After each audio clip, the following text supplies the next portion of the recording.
ध्वनिर्वर्णा पदम् वाक्यमित्यास्पदचतुष्टयम् यस्याः सूक्ष्मादिभेदे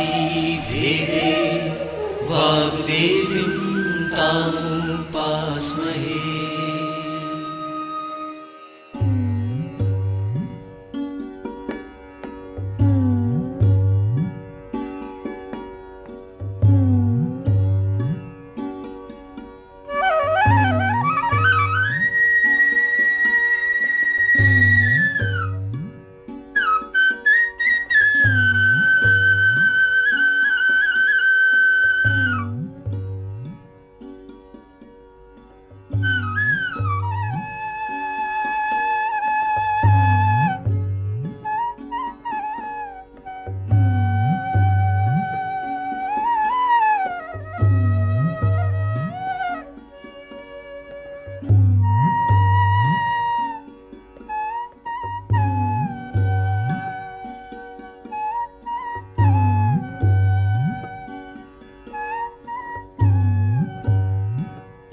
मध्य प्रदेश भोज मुक्त विश्वविद्यालय का इलेक्ट्रॉनिक माध्यम निर्माण और शोध केंद्र EMPRC प्रस्तुत करता है शैक्षणिक श्रव्य कार्यक्रमों की श्रृंखला पर्यावरण विज्ञान।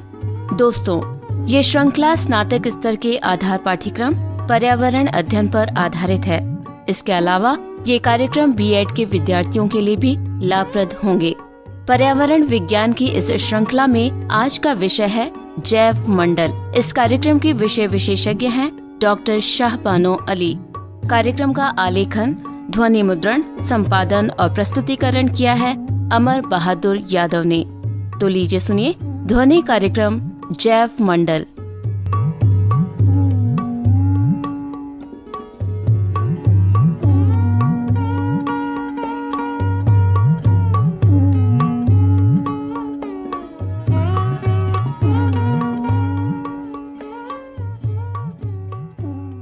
दोस्तों नमस्कार। आज हम चर्चा करेंगे पर्यावरण और जैवमंडल की। पर्यावरण दो शब्दों से मिलकर बना है, परि और आवरण। परि का अर्थ होता है चारों तरफ और आवरण का अर्थ होता है आवरण या घेरा। पर्यावरण को अंग्रेजी भाषा में एनवायरनमेंट कहते हैं। एनवायरनमेंट शब्द का उद्भव फ्रेंच शब्द एनवायरनर से हुआ है, जिसका अर्थ है घेरना। अतः किसी जीव के चारों ओर उपस्थित समस्त जैविक और अजैविक पदार्थों को पर्यावरण के अंतर्गत सम्मिलित किया जाता है। इसका मतलब ये कि प्रकृति में जो भी हमारे चारों ओर परिलक्षित होता है, जैसे वायु, जल, मिट्टी, पेड़ पौधे, प्राणी आदि सभी पर्यावरण के अंग हैं और इन्हीं अंगों से पर्यावरण की रचना होती है। सभी प्रकार के जीव और भौतिक तत्व अपनी क्रियाओं से एक दूसरे को प्रभावित करते हैं। आदि मानव अपने भोजन के लिए शिकार और तन ढकने के लिए पत्तों का उपयोग करता था। कालांतर में खेती, कुनबों और समाज के निर्माण, सहकारी उद्योग धंधों के निर्माण से यह स्पष्ट होता है कि आदिकाल से ही मानव अंतर आश्रित जीव रहा है, अर्थात वो दूसरों पर किसी न किसी रूप में आश्रित रहा है। कोई भी जीव सर्वथा एकल जीवन व्यतीत नहीं कर सकता। किसी भी स्थान पर निवास करने वाले जीव की दूसरे जीव के साथ सहवासिता अनिवार्य है, अर्थात जैविक और भौतिक घटकों के बीच गहरा संबंध होता है। प्रत्येक जीव को उसका भौतिक पर्यावरण प्रभावित करता है। प्रत्येक प्राणी भोजन के लिए प्रत्यक्ष या अप्रत्यक्ष रूप से पौधों पर निर्भर होता है। प्रकृति अपना कार्य संतुलित ढंग से तभी कर पाती है जब भौतिक और जैविक अंशों का उचित मात्रा में अस्तित्व विद्यमान रहता है। जब दोनों में से किसी एक की आवश्यकता से अधिकता या कमी होती है, अर्थात पारिस्थितिक तंत्र विफल होता है, तो इससे पर्यावरण प्रभावित होता है। पर्यावरण शब्द जीवों की अनुक्रिया को प्रभावित करने वाली समस्त भौतिक और जैवीय परिस्थितियों का योग है। दूसरे शब्दों में हम इसे जीव मंडल या जैव मंडल भी कह सकते हैं। ये जैव मंडल जल मंडल, थल मंडल और वायुमंडल के जीवन युक्त भागों का योग होता है।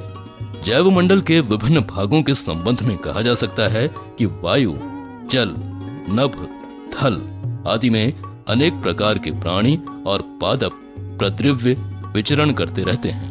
हालांकि वायुमंडल का कोई निश्चित अभिलक्षण और स्थायी निवास नहीं होता है।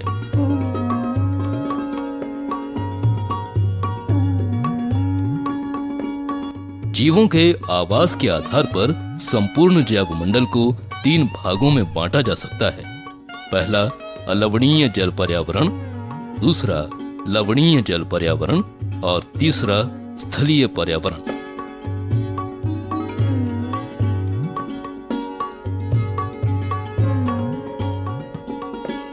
अलवणीय जल पर्यावरण की बात करें तो इस प्रकार के जलीय पर्यावरण में स्थिर जल और बहते हुए जल के आवासों को शामिल किया गया है। यदि जलीय वातावरण में सूर्य का प्रकाश, कार्बन डाइऑक्साइड, ऑक्सीजन और नाइट्रेट इत्यादि पर्याप्त मात्रा में मिलते रहे तो अलवणीय जल के वातावरण में कई प्रकार के प्राणी और वनस्पतियां निवास कर सकती हैं। इस प्रकार के आवास में झील, तालाब, नदियां, नाले, झरने और नहरें आती हैं। अलवणीय जल आवास की अपनी कई प्रकार की विशेषताएं होती हैं, जैसे कि ये कम गहराई वाले जलीय क्षेत्र होते हैं। इस वातावरण में तापक्रम, वायु और लवणों की मात्रा परिवर्तनशील होती है। अलवणीय जल आवास में ऑक्सीजन, कार्बन डाइऑक्साइड और लवणों की मात्रा सीमाकारी के रूप में कार्य करती है। इस आवास में साधारणतया लवणों की मात्रा 1% होती है, किंतु क्षारीय या अम्लीय भूमि में इन लवणों की मात्रा अधिक भी हो सकती है। अलवणीय जल आवास में पाए जाने वाले जीव और वनस्पति जल की परिवर्तनशील परिस्थितियों के साथ समायोजन करने वाले होते हैं। रासायनिक दृष्टि से हम अलवणीय जल को कठोर और मृदु जल में बांट सकते हैं। कठोर जल में जहां कैल्शियम और ग्लिसियम आदि की अधिकता होती है, वहीं मृदु जल में ये पदार्थ कम मात्रा में पाए जाते हैं। अलवणीय जल स्रोतों में पानी के रुके रहने की स्थिति में उसके दूषित होने का खतरा बना रहता है। दूषित जल से यहाँ आवास कर रहे जीवों और वनस्पतियों पर विपरीत प्रभाव पड़ता है। अलवणीय जल के आवास को गर्मी के मौसम में अक्सर सूखने का खतरा बना रहता है। अलवणीय जल आवास में लवणों की मात्रा प्राणी के शरीर की कोशिकाओं में पाए जाने वाले तरल से कम होती है, अर्थात आंतरिक तरल पदार्थ अति प्रसारी होता है। ऐसी स्थिति में यदि शारीरिक कोशिका भित्ति पानी के प्रति पारगम्य होती है तो पानी शरीर की कोशिकाओं के अंदर ऑस्मोसिस के द्वारा प्रवेश करता रहेगा। इसका परिणाम ये होगा कि शरीर फूलकर फट सकता है। इस प्रकार की समस्या का सामना अलवणीय जलीय आवास में रहने वाले कई प्रकार के प्राणियों को करना पड़ता है। इन प्राणियों में इस समस्या के समाधान हेतु अनुकूलन पाया जाता है।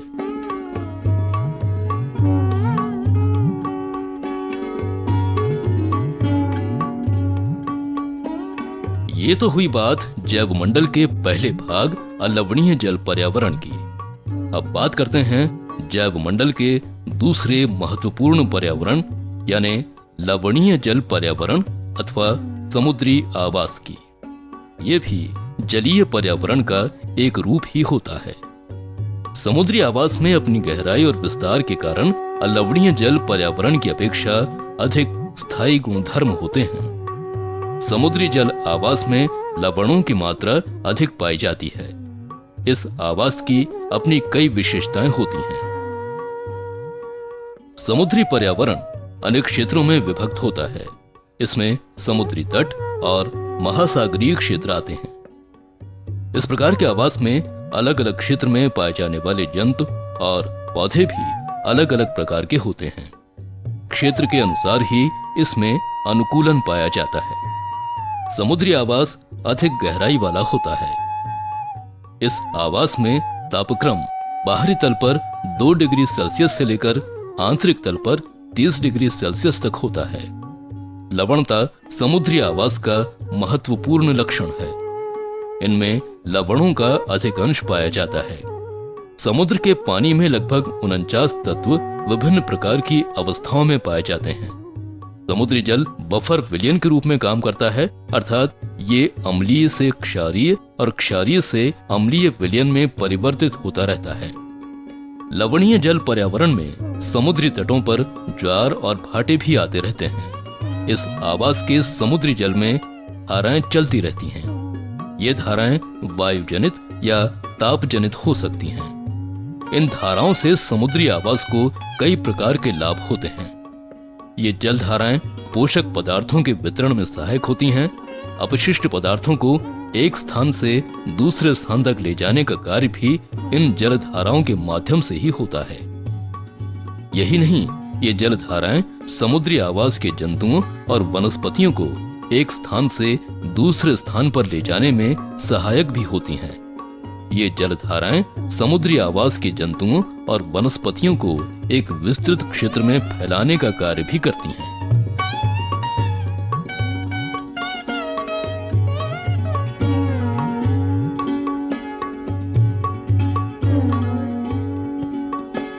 ये हुई कुछ खास विशेषताएं लवणीय जल पर्यावरण अथवा समुद्री आवास की।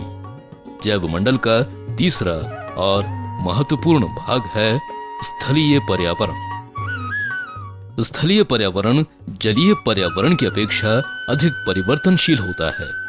स्थलीय पर्यावरण में भौतिक और जैविक कारकों द्वारा विभिन्न पारिस्थितिकीय अवस्थाएं बनी रहती हैं और यही कारण है कि स्थलीय पर्यावरण में विविधता पाई जाती है। पहाड़, मैदान, घास, खेत, मरुस्थल और जंगलों में अलग अलग पर्यावरण होता है। स्थलीय आवास में विभिन्न जैवीय और अजैवीय कारकों की परस्पर अंतःक्रिया होती रहती है। स्थलीय आवास की भी अपनी कई प्रकार की विशेषताएं होती हैं। स्थलीय पर्यावरण में नमी एक सीमाकारी कारक है। स्थलीय जीवों में सदैव निर्जलीकरण की समस्या बनी रहती है। वनस्पतियों द्वारा वाष्प उत्सर्जन होता है और जंतुओं द्वारा शरीर से वाष्पीकरण की क्रिया होती रहती है। इसलिए इस आवास की वनस्पतियों और प्राणियों में वाष्प उत्सर्जन और वाष्पीकरण की क्रिया को नियंत्रित करने के लिए अनुकूलन पाया जाता है। स्थलीय पर्यावरण में तापमान का परिवर्तन भी होता है। स्थलीय पर्यावरण की वायु में ऑक्सीजन और कार्बन डाइऑक्साइड का अनुपात निश्चित रहता है।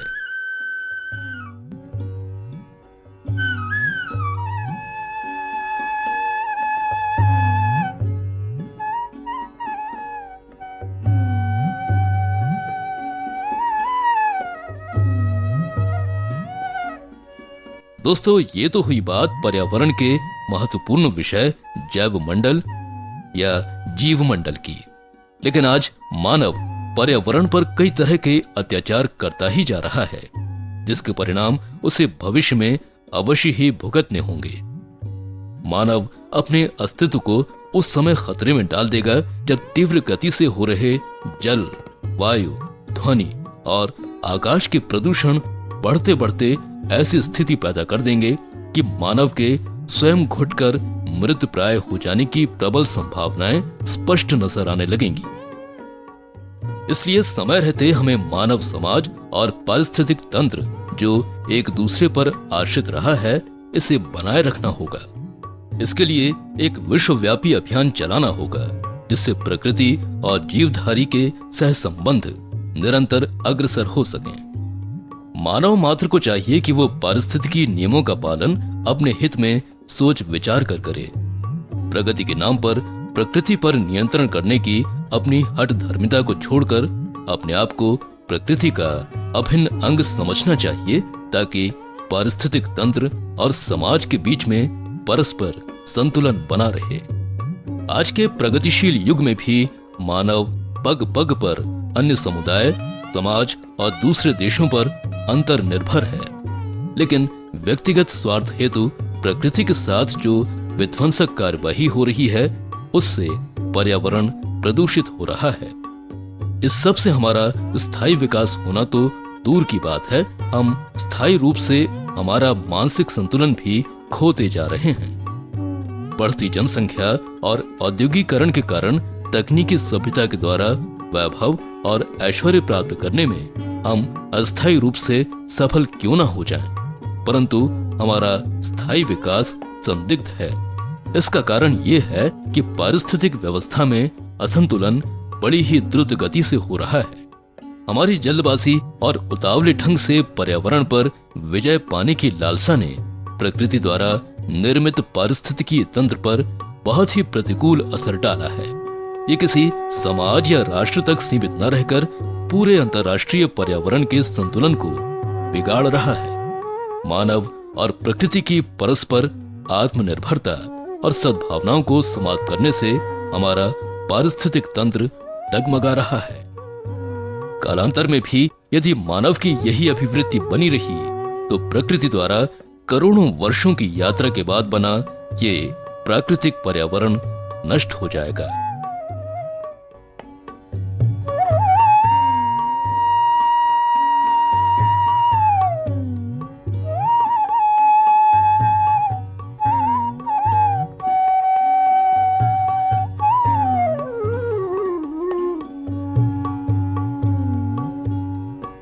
दोस्तों, अभी हमने इस कार्यक्रम में चर्चा की पर्यावरण की और जैव मंडल के विभिन्न भागों जैसे अलवणीय जल पर्यावरण, लवणीय जल पर्यावरण और स्थलीय पर्यावरण की और उनकी कुछ विशेषताओं की भी हमने बात की। हमने पर्यावरण, बढ़ते प्रदूषण और मानव पर पड़ने वाले दुष्प्रभावों की भी चर्चा की। पर्यावरण विज्ञान की इस श्रृंखला के अगले अंक में एक नए विषय को लेकर हम उपस्थित होंगे। तब तक के लिए नमस्कार।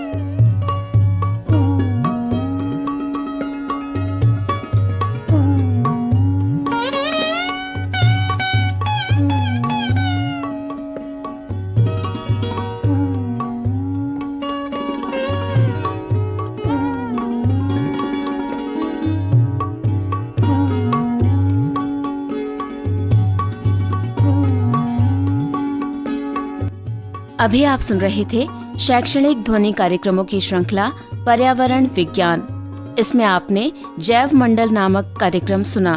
कार्यक्रम की विषय विशेषज्ञ थी डॉक्टर शाहबानो अली। कार्यक्रम का आलेखन, ध्वनि मुद्रण, संपादन और प्रस्तुतिकरण किया अमर बहादुर यादव ने। ये कार्यक्रम मध्य प्रदेश भोज मुक्त विश्वविद्यालय के इलेक्ट्रॉनिक माध्यम निर्माण और शोध केंद्र EMPRC द्वारा प्रस्तुत किया गया।